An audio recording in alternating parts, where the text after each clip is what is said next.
책 읽어주는 여자가 돌아왔습니다. 반가우시죠? 기다리셨죠? 아니더라도 그렇다고 해주세요.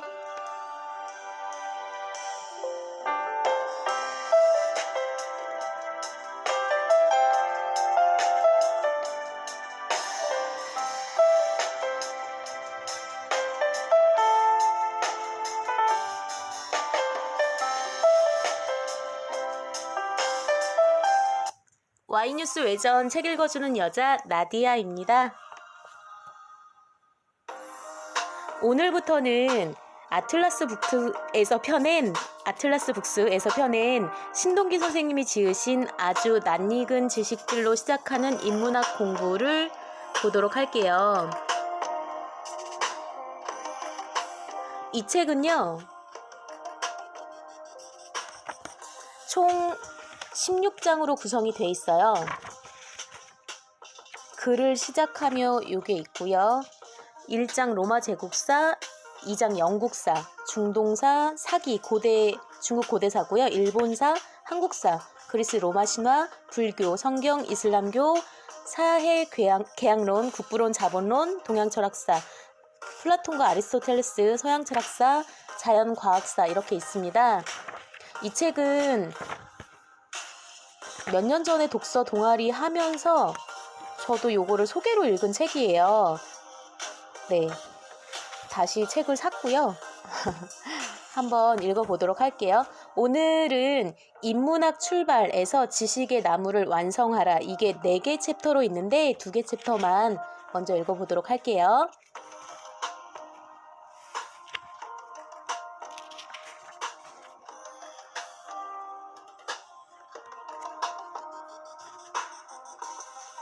인문학 출발, 지식의 나무를 완성하라.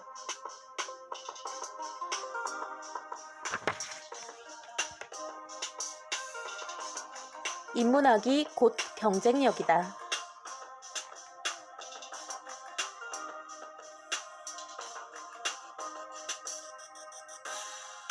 2009년 초 당시 주한 미국 대사였던 스티븐슨 대사가 백범 김구 기념관을 방문한 사실이 언론에 크게 보도된 적이 있었다.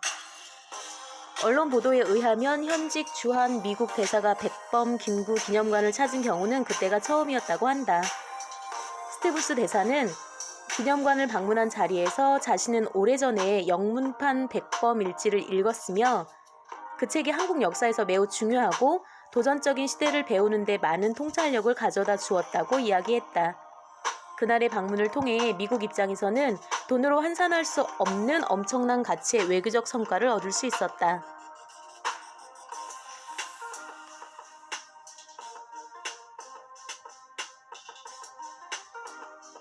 이 보도를 접한 상당수의 우리나라 사람들이 우리나라 역사에 많은 관심과 이해력을 갖고 있는 스티븐슨 대사에게 호감을 갖게 되었고, 그로 인해 그녀의 외교적인 발언을 상당히 신뢰하게 되었기 때문이다. 비슷한 시기에 당시 성균관대학 중국대학원 원장이었던 추후이성 베이징대학 전 부총장이 이야기한 중국 전문가가 되기 위한 조건이 언론에 보도됐다. 그가 말한 첫 번째 조건은 먼저 역사를 배우라 였고, 두 번째 조건은 중국어 능력이었다. 이 말은 앞서 스티븐스 대사가 백범 김구 기념관을 방문해서 보여준 어떤 국가를 이해하는 데 있어서 역사만큼 중요한 것은 없다는 의미와 맥락을 같이 한다. 이 두 사례는 글로벌 시대의 역사를 아는 것, 좀 더 범위를 넓히면 인문학이 어떻게 경쟁력으로 바뀌는가를 잘 설명해주고 있다. 상사원이든 외교관이든 국제 무대에서 외교 상대방과 같이 저녁을 먹고 와인을 마시면서 할 일이 무엇이 있을까? 상대방이 중요하고 가치 있게 생각하는 주제로 이야기를 나누는 일일 것이다. 그렇게 하는 것이 서로 가까워지고 협상을 하는 데 유리하기 때문이다. 이를 위해서는 당연히 상대방의 사고방식과 행동 양식을 형성해 온 문화의 핵심을 이해하고 있어야 한다. 예를 들어 서양인을 만난다면 서양 문화의 두 기둥인 헬레니즘과 헤브라이즘, 즉 그리스 로마 신화 및 그리스 철학과 성경에 대한 기본적인 이해가 되어 있어야 한다. 그래야만 상대방의 말과 행동의 의미를 더 잘 이해할 수 있고 그것을 토대로 관심사를 주도하면서 상대방과 마주하는 짧은 시간 동안 훨씬 더 좋은 관계를 형성할 수 있을 것이기 때문이다. 또한 중국 고대사와 동양 철학에 대한 기본 이해가 되어 있다면 중국인과의 협상에 있어서 훨씬 유리할 것이다. 물론 상대방 국가의 역사와 철학에 대한 지식 하나하나가 협상 자체를 유리하게 만들지는 못할 수 있다. 그렇더라도 그런 바탕 지식들이 상대방에게 호감을 주고 상대방을 더 잘 이해할 수 있는 수단이 되는 것만은 분명하다. 상대가 일본인이어도 마찬가지다. 일본은 우리나라와 지리적으로 근접해 있어 우리나라 사람들이 일본 알기를 게을리하는 측면이 없지 않다. 또 역사적으로 관련이 많으니 사고방식도 비슷하고 역사도 거기서 거기라고 생각하는 경향이 있다. 큰 착각이다. 우리나라가 문치의 역사라면 일본은 무치의 역사다. 또한 일본은 메이지 유신이 후에 타라 입구, 아시아를 벗어나 서구 사회를 지향한다는 뜻의 정신으로 100년 이상을 달려온 결과 현재 문화적인 면에서 의외로 서양인의 개인주의 성향에 가까운 부분이 많다. 일본 역사에 대해 어느 정도 이해하고 있다면 충분히 미뤄 짐작할 수 있는 사실이다.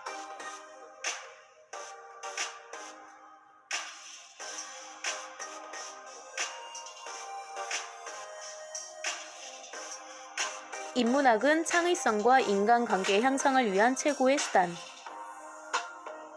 21세기는 지식시대, 정보화 시대라고 한다. 이러한 시대에는 인문학이 절대적으로 경쟁력을 좌우한다. 미래학자인 다니엘 핑크는 그에 져서 새로운 미래가 온다에서 21세기에 요구되는 중요한 능력으로 하이 컨셉트와 하이 터치를 들었다. 하이 컨셉트는 창의성, 하이 터치는 좋은 인간관계를 설정하는 능력을 의미한다. 즉 미래에는 창의적인 사람과 인간관계를 잘 설정하는 사람이 경쟁력을 갖게 된다는 것이다. 이 두 가지 영역을 제외하면 미래에는 대부분 기계와 경쟁해야 한다는 사실을 감안하면 너무나 당연한 이야기다. 새로운 것을 생각해내고 다른 사람들과 좋은 협조 관계를 맺는 것 외에 사람들이 할 수 있는 고유 영역으로 무엇이 남겠는가? 부유한 노예를 쓴 로버트 라이시 역시 다니엘 핑크와 비슷한 주장을 했다. 그는 다니엘 핑크가 거론한 두 가지 인간형을 긱과 슈링크로 표현했다. 긱은 엉뚱한 사람 또는 기발한 사람, 즉 창의성을 발휘하는 사람을 의미한다. 슈링크스는 다른 사람들의 마음속을 꿰뚫는 사람, 즉 인간을 잘 이해하는 사람을 의미한다. 그렇다면 구체적으로 어떻게 하면 창의성을 개발하고 인간관계를 더 낮게 향상을 시킬 수 있을까? 결론부터 밝히자면 그 대답은 인문학이다. 인문학은 글자 그대로 인간과 관계되는 학문이다. 좀 더 구체적으로는 인간을 이해하고 인간을 성장시키는 데 도움이 되는 인간을 위한 학문이라고 할 수 있다. 인류 역사를 통틀어 최고의 인문학은 바로 논어와 성경이다.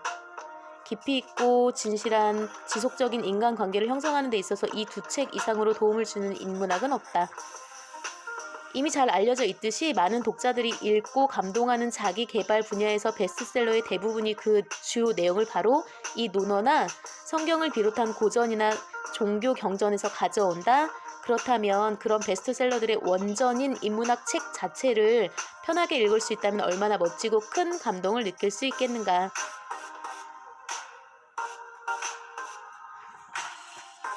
인문학은 창의성을 발휘하는 데도 도움이 된다. 일례로 창의성을 가장 필요로 하는 광고 분야 사람들은 인문학 책을 많이 본다. 상품명, 광고 스토리 등 많은 내용을 인문학에서 직접 가지고 온다. 이들에게 인문학은 광고의 수원지인 셈이다. 많은 CEO가 인문학을 찾는 이유도 마찬가지다. 숫자로 딱 떨어지지 않는 의사결정이나 정답 없는 방향 찾기를 할 때 인문학만큼 도움이 되는 것이 없기 때문이다. 처칠이나 네루가 로마 제국 쇠망사를 애독한 이유 또한 그 책 속에 2200년 동안 이어진 로마 제국의 역사 속에서 제국의 CEO 격인 황제들이 어떻게 의사결정을 했는지 그 모델이 너무 잘 나와 있기 때문이다. 뻔한 일은 창의성과 관련이 없다. 그냥 하던 대로 하거나 계산해보고 좀 더 유리한 쪽으로 하면 된다. 진짜 창의성이 필요한 이유는 이거 같기도 하고 저거 같기도 한 일을 결정해야 하거나 아예 앞에 백지를 놓고 처음부터 그림을 그려야 하는 때다. 이럴 때 인문학을 창의성의 수단으로 쓴다면 인류사를 통틀어서 가장 지혜로운 사람들을 엄선해 참모로 쓰는 것과 같은 효과를 얻을 수 있다. 그럼에도 많은 사람이 창의성과 인간관계 향상을 가져오는데 인문학이 기여를 하긴 하지만 그것을 확인하기가 쉽지 않고 또 그것을 확인하기까지 시간이 걸린다라고 생각한다. 그렇다면 이야기를 바꿔보자. 지식시대, 정보화시대의 기기가 절대로 침해할 수 없는 몇 안 되는 영역인 창의성과 인간관계를 향상시킬 수 있는 수단으로 인문학 공부 말고 무엇이 있을까? 이것을 제외하면 취업에 초점을 맞춘 학교 교육과 회사에서 하는 업무 교육 및 회사 고유 문화에 적응시키기 위한 교육이 있을 뿐이다. 물론 이 밖에 창의성과 인간관계 형성을 위한 단기 집체 교육이 있긴 하지만 정작 창의성과 인간관계가 필요한 사람에게는 그다지 효과적이지 않다.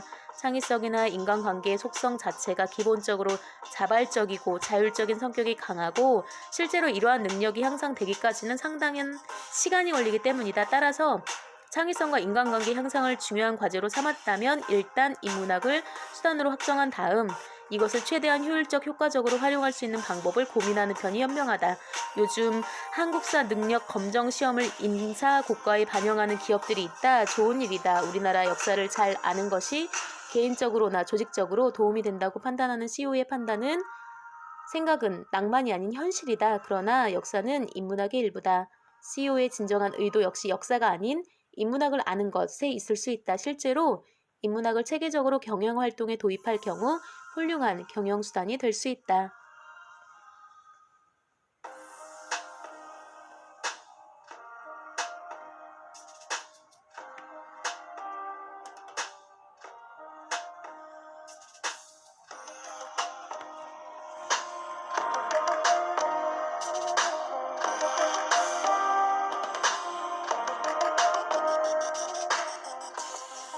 인문학 하면은 문사철 이렇게 얘기하잖아요. 문학, 역사, 철학. 저는 문철을 했는데요. 사에도 관심이 많았어요. 사실은 한때는 그러니까 특히 기자 일을 시작하고 나서 이거 말고 좀 다른 학문을 해봤으면 어떨까라고 생각한 적이 많이 있었어요. 회계나 경영이나 경제나 법학이나 세무 뭐 이런 거요. 그런 걸 하면 경제적으로 좀 도움이 되지 않았을까라는, 세상을 살아가는 데 더 도움이 되지 않았을까라는 생각을 해본 적이 있는데 좀 오랫동안이요. 몇 년 동안. 근데 지금은 일단은 모든 학문이 연결되어 있다는 깨달음을 얻었고요. 뭐 인문학 좋잖아요. 멋있고.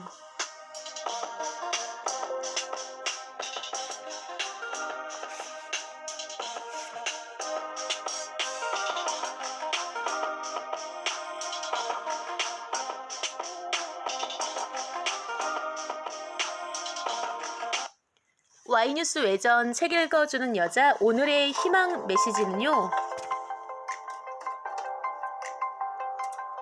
대자연 앞에 겸허해져야 한다입니다. 자연은 한자로 스스로 자의 그럴 연이잖아요. 스스로 그러한 것.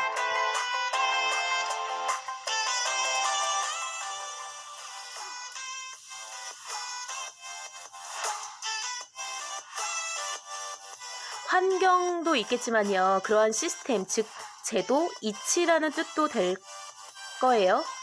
우리 모두 커다란 자연, 스스로 그러함에 순응하면서 살고 있죠?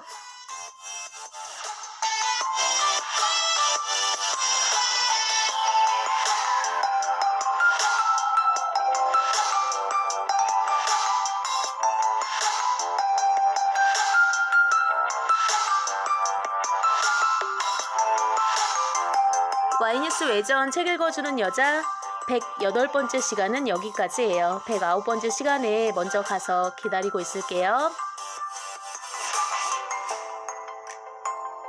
기억하세요. 여러분은 아주 특별합니다.